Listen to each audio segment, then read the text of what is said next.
Hello, everyone, and welcome to our YouTube channel. Today, we have a special treat for you. You're about to listen to the audiobook The Adventure of the Noble Bachelor by Arthur Conan Doyle. Sit back, relax, and enjoy the story.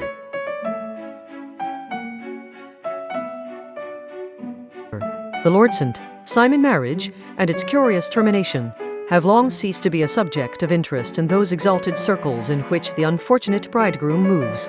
Fresh scandals have eclipsed it, and their more piquant details have drawn the gossips away from this 4-year-old drama. As I have reason to believe, however, that the full facts have never been revealed to the general public, and as my friend Sherlock Holmes had a considerable share in clearing the matter up, I feel that no memoir of him would be complete without some little sketch of this remarkable episode. It was a few weeks before my own marriage, during the days when I was still sharing rooms with Holmes in Baker Street, that he came home from an afternoon stroll to find a letter on the table waiting for him. I had remained indoors all day, for the weather had taken a sudden turn to rain, with high autumnal winds, and the Jezebel bullet which I had brought back in one of my limbs as a relic of my Afghan campaign throbbed with dull persistence. With my body in one easy chair and my legs upon another, I had surrounded myself with a cloud of newspapers until at last, saturated with the news of the day, I tossed them all aside and lay listless, watching the huge crest and monogram upon the envelope upon the table and wondering lazily who my friend's noble correspondent could be. "Here is a very fashionable epistle," I remarked as he entered. "Your morning letters, if I remember right, were from a fishmonger and a tide waiter."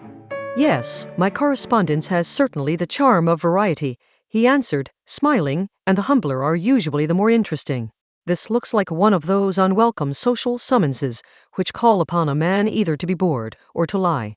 He broke the seal and glanced over the contents. "Oh, come, it may prove to be something of interest, after all." "Not social, then?" "No, distinctly professional." "And from a noble client?" "One of the highest in England." "My dear fellow, I congratulate you. I assure you, Watson, without affectation, that the status of my client is a matter of less moment to me than the interest of his case. It is just possible, however, that also may not be wanting in this new investigation. You have been reading the papers diligently of late, have you not?" "It looks like it," said I ruefully, pointing to a huge bundle in the corner. "I have had nothing else to do. It is fortunate, for you will perhaps be able to post me up. I read nothing except the criminal news and the agony column. The latter is always instructive. But if you have followed recent events so closely, you must have read about Lord St. Simon and his wedding." "Oh, yes, with the deepest interest." "That is well. The letter which I hold in my hand is from Lord St. Simon. I will read it to you, and in return you must turn over these papers and let me have whatever bears upon the matter. This is what he says: 'My dear Mr. Sherlock Holmes, Lord Bachelor tells me that I may place implicit reliance upon your judgment and discretion. I have determined, therefore, to call upon you and to consult you in reference to the very painful event which has occurred in connection with my wedding. Mr. Lestrade, of Scotland Yard, is acting already in the matter, but he assures me that he sees no objection to your cooperation, and that he even thinks that it might be of some assistance. I will call at 4 o'clock in the afternoon, and, should you have any other engagement at that time, I hope that you will postpone it, as this matter is of paramount importance.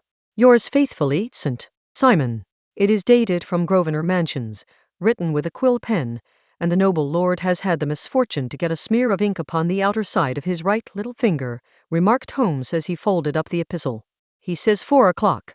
It is 3 now. He will be here in an hour. Then I have just time, with your assistance, to get clear upon the subject. Turn over those papers and arrange the extracts in their order of time, while I take a glance as to who our client is." He picked a red-covered volume from a line of books of reference beside the mantelpiece. "Here he is," said he, sitting down and flattening it out upon his knee. "Lord Robert Walsingham de Vere St. Simon, second son of the Duke of Balmoral. Arms, azure, 3 caltrops in chief over a fess sable. Born in 1846. He's 41 years of age, which is mature for marriage. Was Under-Secretary for the Colonies in a late administration. The Duke, his father, was at one time Secretary for Foreign Affairs. They inherit Plantagenet blood by direct descent, and Tudor on the distaff side. Well, there is nothing very instructive in all this. I think that I must turn to you, Watson, for something more solid. I have very little difficulty in finding what I want, said I, for the facts are quite recent, and the matter struck me as remarkable. I feared to refer them to you, however, as I knew that you had an inquiry on hand and that you disliked the intrusion of other matters. Oh, you mean the little problem of the Grosvenor Square furniture van. That is quite cleared up now, though, indeed, it was obvious from the first. Pray give me the results of your newspaper selections. Here is the first notice which I can find. It is in the personal column of the Morning Post, and dates, as you see, some weeks back. A marriage has been arranged. It says, and will, if rumour is correct, very shortly take place, between Lord Robertson, Simon, second son of the Duke of Balmoral, and Miss Hatty Doran, the only daughter of Aloysius Doran, Ask of San Francisco, Cal, USA. That is all. Terse and to the point, remarked Holmes, stretching his long, thin legs towards the fire. There was a paragraph amplifying this in one of the society papers of the same week. Ah, here it is. There will soon be a call for protection in the marriage market, where the present free trade principle appears to tell heavily against our home product. One by one the management of the noble houses of Great Britain is passing into the hands of our fair cousins from across the Atlantic. An important addition has been made during the last week to the list of the prizes which have been borne away by these charming invaders. Lord St. Simon, who has shown himself for over 20 years proof against the little god's arrows, has now definitely announced his approaching marriage with Miss Hatty Doran, the fascinating daughter of a California millionaire. Miss Doran, whose graceful figure and striking face attracted much attention at the Westbury House festivities, is an only child, and it is currently reported that her dowry will run to considerably over the 6 figures, with expectancies for the future. As it is an open secret that the Duke of Balmoral has been compelled to sell his pictures within the last few years, and as Lord St. Simon has no property of his own save the small estate of Birchmoor, it is obvious that the Californian heiress is not the only gainer by an alliance, which will enable her to make the easy and common transition from a Republican lady to a British peeress. Anything else? Asked Holmes, yawning. Oh, yes, plenty. Then there is another note in the Morning Post to say that the marriage would be an absolutely quiet one, that it would be at St. George's, Hanover Square, that only half a dozen intimate friends would be invited, and that the party would return to the furnished house at Lancaster Gate which has been taken by Mr. Aloysius Doran. 2 days later, that is, on Wednesday last, there was a curt announcement that the wedding had taken place, and that the honeymoon would be passed at Lord Backwater's place, near Petersfield. Those are all the notices which appeared before the disappearance of the bride. Before the what? Asked Holmes with a start. The vanishing of the lady. When did she vanish, then? At the wedding breakfast. Indeed. This is more interesting than it promised to be. Quite dramatic, in fact. Yes, it struck me as being a little out of the common. They often vanish before the ceremony, and occasionally during the honeymoon, but I cannot call to mind anything quite so prompt as this. Pray let me have the details. I warn you that they are very incomplete. Perhaps we may make them less so. Such as they are set forth in a single article of a morning paper of yesterday, which I will read to you. It is headed, Singular Occurrence at a Fashionable Wedding. The family of Lord Robertson, Simon, has been thrown into the greatest consternation by the strange and painful episodes which have taken place in connection with his wedding. The ceremony, as shortly announced in the papers of yesterday, occurred on the previous morning, but it is only now that it has been possible to confirm the strange rumors which have been so persistently floating about. In spite of the attempts of the friends to hush the matter up, so much public attention has now been drawn to it that no good purpose can be served by affecting to disregard what is a common subject for conversation. The ceremony, which was performed at St. George's, Hanover Square, was a very quiet one, no one being present save the father of the bride, Mr. Aloysius Doran, the Duchess of Balmoral, Lord Backwater, Lord Eustace, and Lady Clarissant, Simon the younger brother and sister of the bridegroom, and Lady Alicia Whittington. The whole party proceeded afterwards to the house of Mr. Aloysius Doran at Lancaster Gate, where breakfast had been prepared. It appears that some little trouble was caused by a woman, whose name has not been ascertained, who endeavoured to force her way into the house after the bridal party, alleging that she had some claim upon Lord St. Simon. It was only after a painful and prolonged scene that she was ejected by the butler and the footman. The bride, who had fortunately entered the house before this unpleasant interruption, had sat down to breakfast with the rest, when she complained of a sudden indisposition and retired to her room. Her prolonged absence having caused some comment, her father followed her, but learned from her maid that she had only come up to her chamber for an instant, caught up an ulster and bonnet, and hurried down to the passage. One of the footmen declared that he had seen a lady leave the house thus apparelled, but had refused to credit that it was his mistress, believing her to be with the company. On ascertaining that his daughter had disappeared, Mr. Aloysius Doran, in conjunction with the bridegroom, instantly put themselves in communication with the police, and very energetic inquiries are being made, which will probably result in a speedy clearing up of this very singular business. Up to a late hour last night, however, nothing had transpired as to the whereabouts of the missing lady. There are rumors of foul play in the matter, and it is said that the police have caused the arrest of the woman who had caused the original disturbance, in the belief that, from jealousy or some other motive, she may have been concerned in the strange disappearance of the bride. And is that all? Only one little item in another of the morning papers, but it is a suggestive one. And it is that Miss Flora Miller, the lady who had caused the disturbance, has actually been arrested. It appears that she was formerly a danseuse at the Allegro, and that she has known the bridegroom for some years. There are no further particulars, and the whole case is in your hands now, so far as it has been set forth in the public press. And an exceedingly interesting case it appears to be. I would not have missed it for worlds.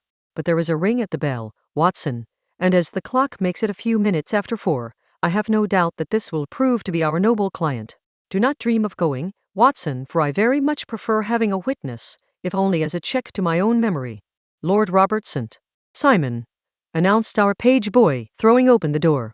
A gentleman entered, with a pleasant, cultured face, high-nosed and pale, with something perhaps of petulance about the mouth, and with the steady, well-opened eye of a man whose pleasant lot it had ever been to command and to be obeyed. His manner was brisk, and yet his general appearance gave an undue impression of age, for he had a slight forward stoop and a little bend of the knees as he walked.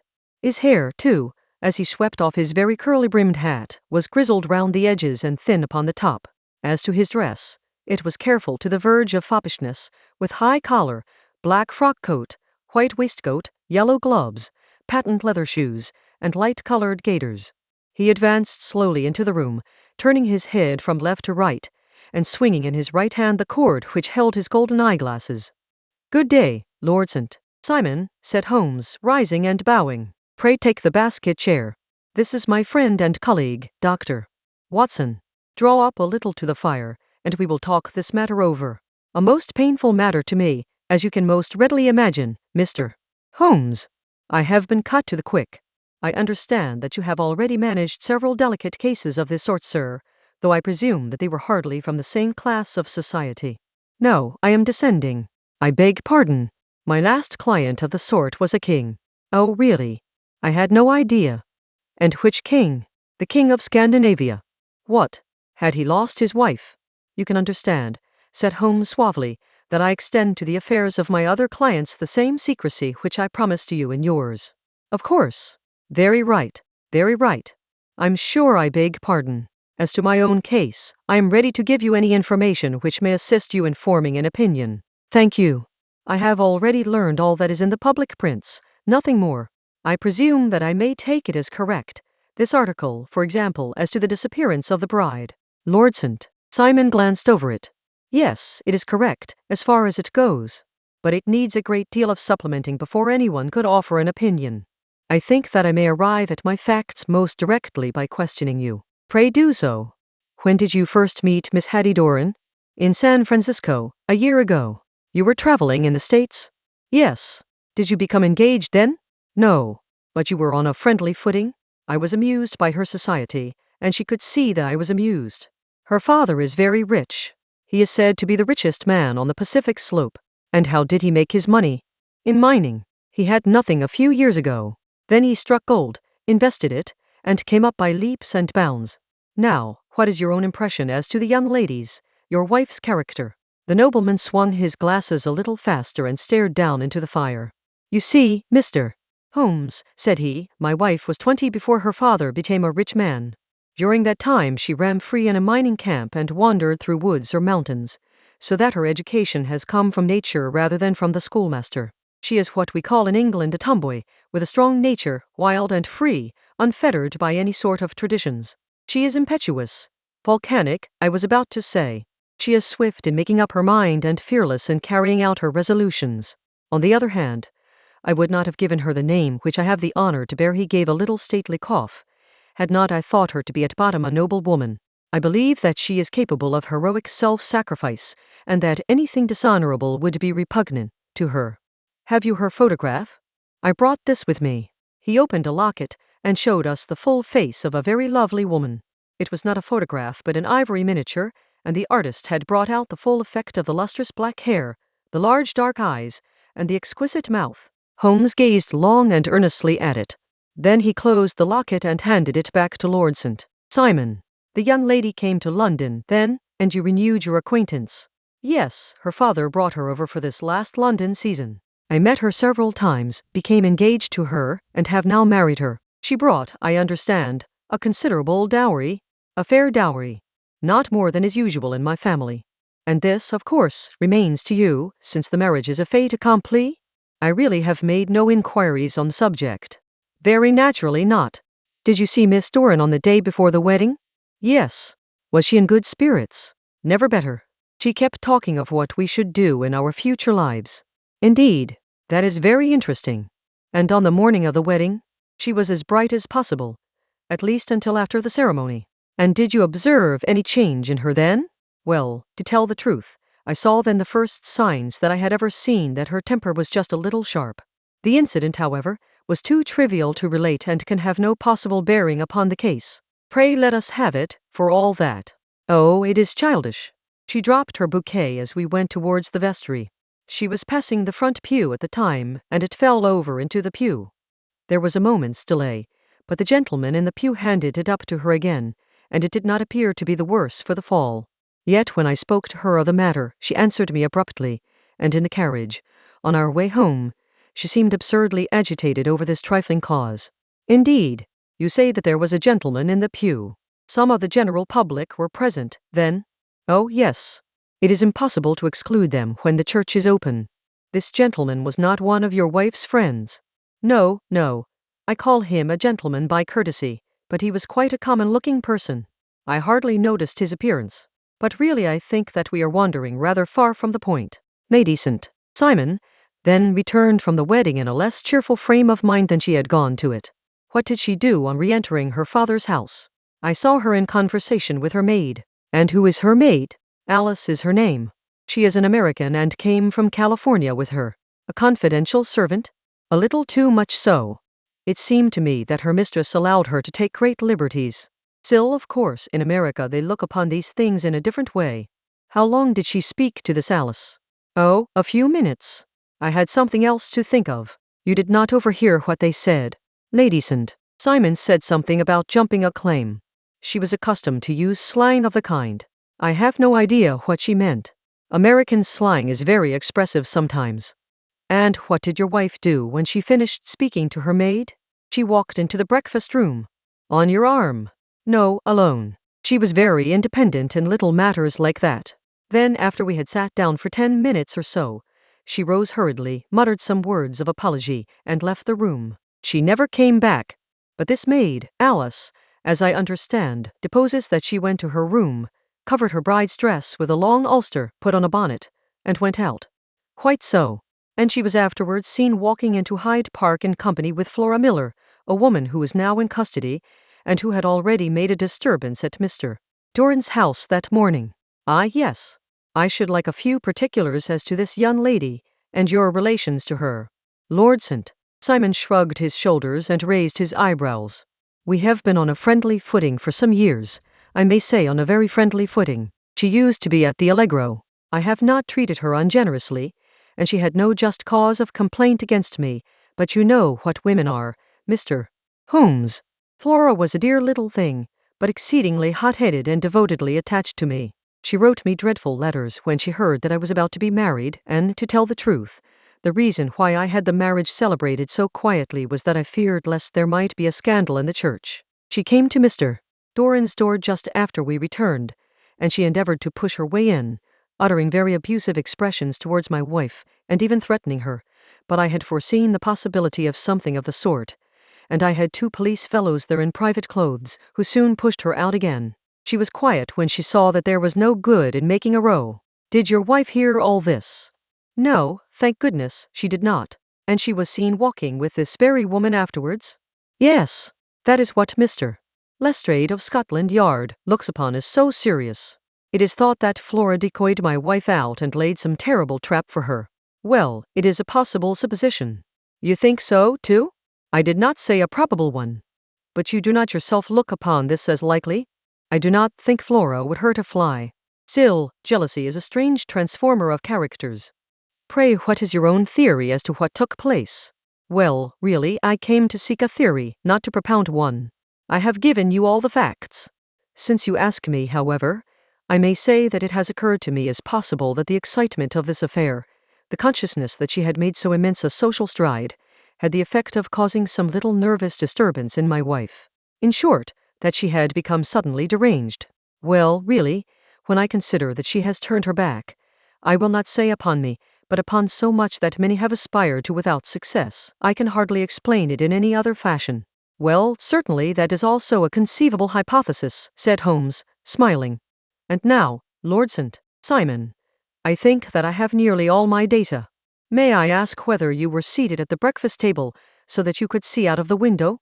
We could see the other side of the road and the park. Quite so. Then I do not think that I need to detain you longer. I shall communicate with you. Should you be fortunate enough to solve this problem, said our client, rising. I have solved it. Eh? What was that? I say that I have solved it. Where, then, is my wife? That is a detail which I shall speedily supply. Lord St. Simon shook his head. I am afraid that it will take wiser heads than yours or mine, he remarked, and bowing in a stately, old-fashioned manner he departed. It is very good of Lord St. Simon to honor my head by putting it on a level with his own, said Sherlock Holmes, laughing. I think that I shall have a whiskey and soda and a cigar after all this cross-questioning. I had formed my conclusions as to the case before our client came into the room. My dear Holmes, I have notes of several similar cases, though none, as I remarked before, which were quite as prompt. My whole examination served to turn my conjecture into a certainty. Circumstantial evidence is occasionally very convincing, as when you find a trout in the milk, to quote Thoreau's example. But I have heard all that you have heard, without, however, the knowledge of pre-existing cases which serves me so well.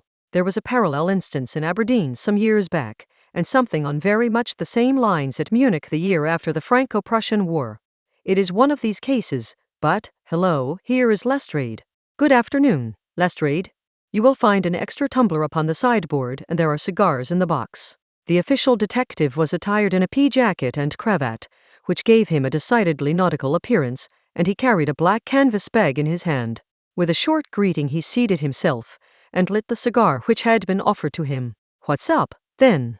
Asked Holmes with a twinkle in his eye. You look dissatisfied, and I feel dissatisfied. It is this infernal St. Simon marriage case. I can make neither head nor tail of the business. Really? You surprised me. Who ever heard of such a mixed affair? Every clue seems to slip through my fingers. I have been at work upon it all day, and very wet it seems to have made you, said Holmes, laying his hand upon the arm of the pea jacket. Yes, I have been dragging the Serpentine. In heaven's name, what for? In search of the body of Lady St. Simon. Sherlock Holmes leaned back in his chair and laughed heartily. Have you dragged the basin of Trafalgar Square fountain? He asked. Why? What do you mean? Because you have just as good a chance of finding this lady in the one as in the other. Lestrade shot an angry glance at my companion. I suppose you know all about it, he snarled. Well, I have only just heard the facts, but my mind is made up. Oh, indeed. Then you think that the Serpentine plays no part in the manor? I think it very unlikely. Then perhaps you will kindly explain how it is that we found this in it? He opened his bag as he spoke, and tumbled onto the floor a wedding dress of watered silk, a pair of white satin shoes, and a bride's wreath and veil, all discolored and soaked in water. There, said he, putting a new wedding ring upon the top of the pile. There is a little nut for you to crack, Master Holmes. Oh, indeed, said my friend, blowing blue rings into the air. You dragged them from the Serpentine? No, they were found floating near the margin by a park keeper. They have been identified as her clothes, and it seemed to me that if the clothes were there the body would not be far off. By the same brilliant reasoning, every man's body is to be found in the neighborhood of his wardrobe. And pray what did you hope to arrive at through this? At some evidence implicating Flora Miller in the disappearance. I am afraid that you will find it difficult. Are you, indeed, now? Cried Lestrade with some bitterness. I am afraid, Holmes, that you are not very practical with your deductions and your inferences. You have made 2 blunders in as many minutes. This dress does implicate Miss Flora Miller. And how? In the dress is a pocket. In the pocket is a card case. In the card case is a note. And here is the very note. He slapped it down upon the table in front of him. Listen to this. You will see me when all is ready. Come at once. FHM. Now my theory all along has been that Lady St. Simon was decoyed away by Flora Miller, and that she, with confederates, no doubt, was responsible for her disappearance. Here, signed with her initials, is the very note which was no doubt quietly slipped into her hand at the door and which lured her within their reach. Very good, Lestrade, said Holmes, laughing. You really are very fine indeed. Let me see it.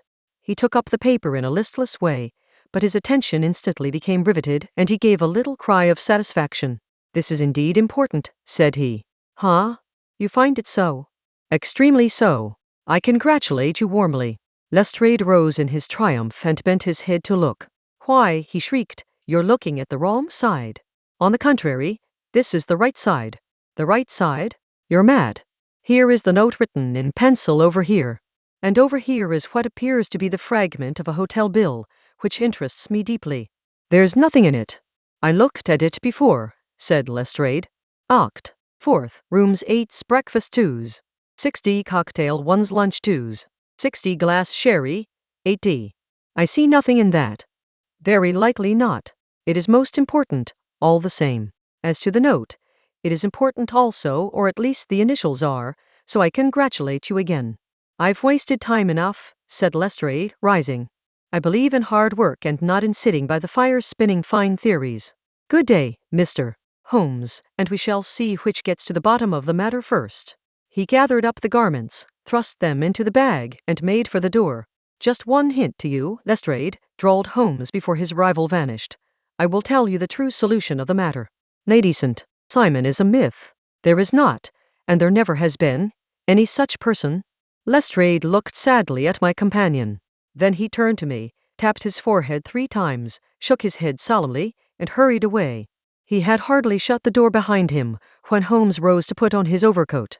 There is something in what the fellow says about outdoor work, he remarked, so I think, Watson, that I must leave you to your papers for a little. It was after 5 o'clock when Sherlock Holmes left me, but I had no time to be lonely, for within an hour there arrived the confectioner's man with a very large flat box. This he unpacked with the help of a youth whom he had brought with him, and presently, to my very great astonishment, a quite epicurean little cold supper began to be laid out upon our humble lodging-house mahogany. There were a couple of brace of cold woodcock, a pheasant, a pâté de foie gras pie with a group of ancient and cobwebby bottles.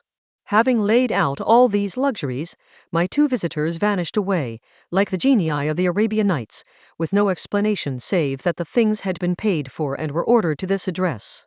Just before 9 o'clock Sherlock Holmes stepped briskly into the room. His features were gravely set, but there was a light in his eye which made me think that he had not been disappointed in his conclusions. They have laid the supper, then, he said, rubbing his hands. You seem to expect company. They have laid for 5. Yes, I fancy we may have some company dropping in, said he. I am surprised that Lord St. Simon has not already arrived. Huh? I fancy that I hear his step now upon the stairs. It was indeed our visitor of the afternoon who came bustling in, dangling his glasses more vigorously than ever, and with a very perturbed expression upon his aristocratic features. My messenger reached you, then? Asked Holmes. Yes, and I confess that the contents startled me beyond measure. Have you good authority for what you say? The best possible. Lord St. Simon sank into a chair and passed his hand over his forehead. What will the Duke say, he murmured, when he hears that one of the family has been subjected to such humiliation? It is the purest accident. I cannot allow that there is any humiliation. Ah, you look on these things from another standpoint. I fail to see that anyone is to blame. I can hardly see how the lady could have acted otherwise, though her abrupt method of doing it was undoubtedly to be regretted. Having no mother, she had no one to advise her at such a crisis. It was a slight, sir, a public slight, said Lord St. Simon, tapping his fingers upon the table. You must make allowance for this poor girl, placed in so unprecedented a position. I will make no allowance. I am very angry indeed, and I have been shamefully used. I think that I heard a ring, said Holmes. Yes, there are steps on the landing. If I cannot persuade you to take a lenient view of the matter, Lord St. Simon, I have brought an advocate here who may be more successful. He opened the door and ushered in a lady and gentleman. Lord St. Simon, said he, allow me to introduce you to Mr. and Mrs. Francis Hay Moulton. The lady, I think, you have already met. At the sight of these newcomers our client had sprung from his seat and stood very erect, with his eyes cast down and his hand thrust into the breast of his frock coat, a picture of offended dignity. The lady had taken a quick step forward and had held out her hand to him, but he still refused to raise his eyes. It was as well for his resolution, perhaps, for her pleading face was one which it was hard to resist. You're angry, Robert, said she. Well, I guess you have every cause to be. Pray make no apology to me, said Lord St. Simon bitterly. Oh, yes, I know that I have treated you real bad and that I should have spoken to you before I went, but I was kind of rattled, and from the time when I saw Frank here again I just didn't know what I was doing or saying. I only wonder I didn't fall down and do a faint right there before the altar. Perhaps, Mrs. Moulton, you would like my friend and me to leave the room while you explain this matter. If I may give an opinion, remarked the strange gentleman, we've had just a little too much secrecy over this business already. For my part, I should like all Europe and America to hear the rights of it. He was a small, wiry, sunburnt man, clean-shaven, with a sharp face and alert manner. Then I'll tell our story right away, said the lady. Frank here and I met in '84, in McQuire's camp, near the Rockies, where Pa was working a claim. We were engaged to each other, Frank and I, but then one day Father struck a rich pocket and made a pile, while poor Frank here had a claim that petered out and came to nothing. The richer Pa grew, the poorer was Frank, so at last Pa wouldn't hear of our engagement lasting any longer, and he took me away to Frisco. Frank wouldn't throw up his hand, though, so he followed me there, and he saw me without Pa knowing anything about it. It would only have made him mad to know, so we just fixed it all up for ourselves. Frank said that he would go and make his pile, too, and never come back to claim me until he had as much as Pa. So then I promised to wait for him to the end of time and pledged myself not to marry anyone else while he lived. Why shouldn't we be married right away? Then said he, and then I will feel sure of you, and I won't claim to be your husband until I come back. Well, we talked it over, and he had fixed it all up so nicely, with a clergyman all ready and waiting, that we just did it right there, and then Frank went off to seek his fortune, and I went back to Pa. The next I heard of Frank was that he was in Montana, and then he went prospecting in Arizona, and then I heard of him from New Mexico. After that came a long newspaper story about how a miners' camp had been attacked by Apache Indians, and there was my Frank's name among the killed. I fainted dead away, and I was very sick for months after. Pa thought I had a decline and took me to half the doctors in Frisco. Not a word of news came for a year and more, so that I never doubted that Frank was really dead.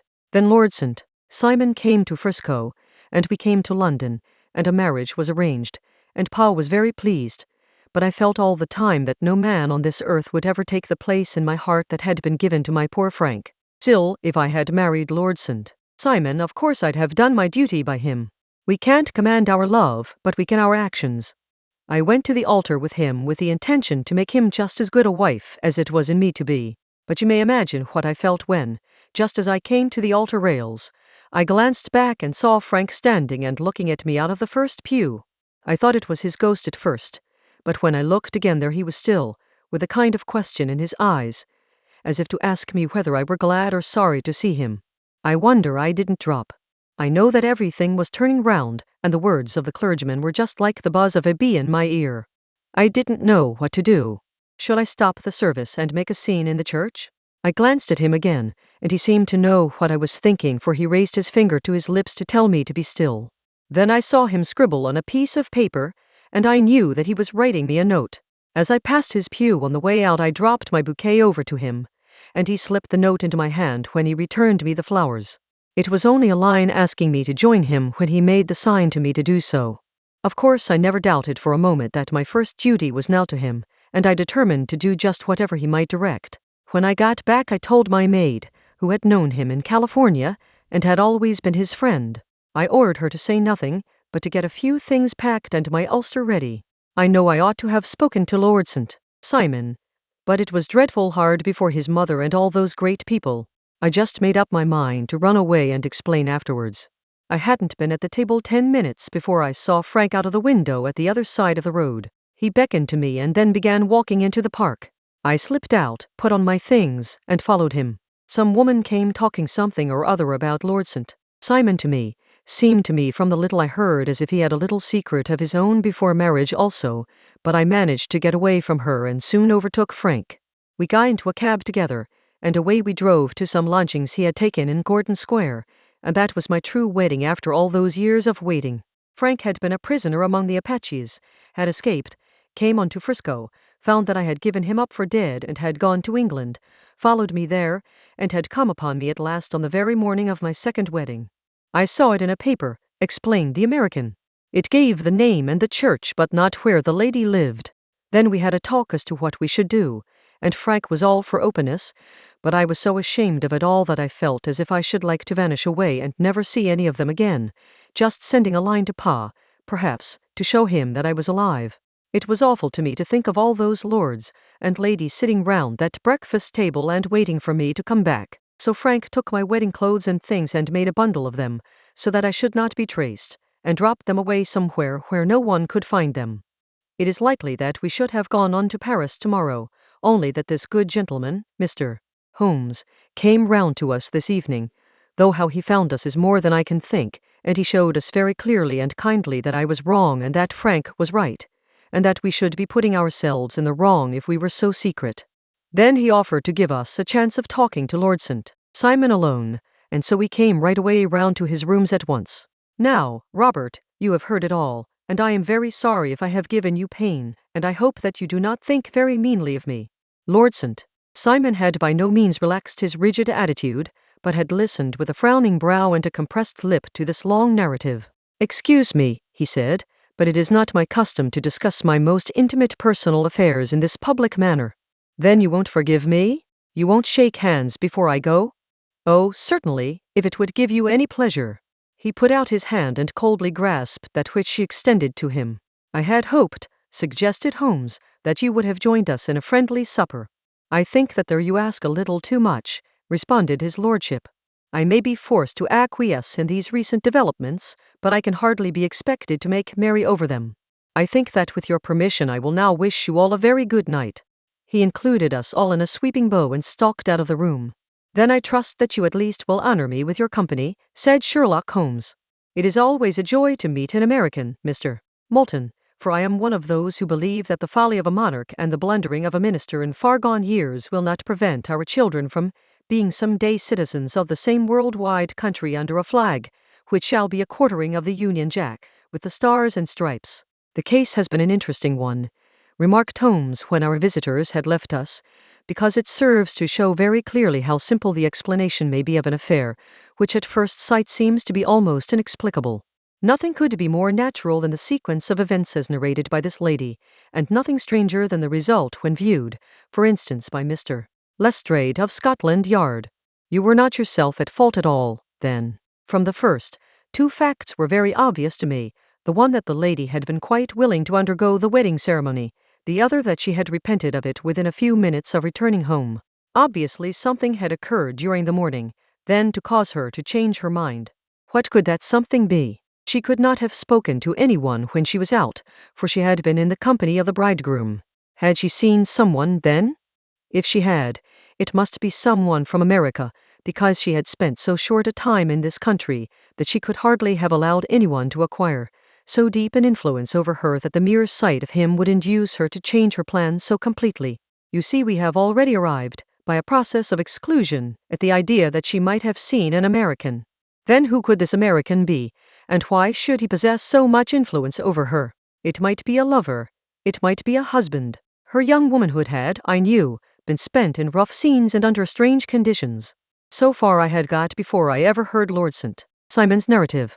When he told us of a man in a pew, of the change in the bride's manner, of so transparent a device for obtaining a note as the dropping of a bouquet, of her resort to her confidential maid, and of her very significant allusion to claim jumping, which in miners' parlance means taking possession of that which another person has a prior claim to, the whole situation became absolutely clear.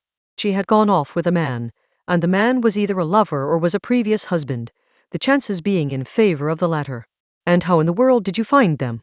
It might have been difficult, but friend Lestrade held information in his hands the value of which he did not himself know. The initials were, of course, of the highest importance, but more valuable still was it to know that within a week he had settled his bill at one of the most select London hotels. How did you deduce the select?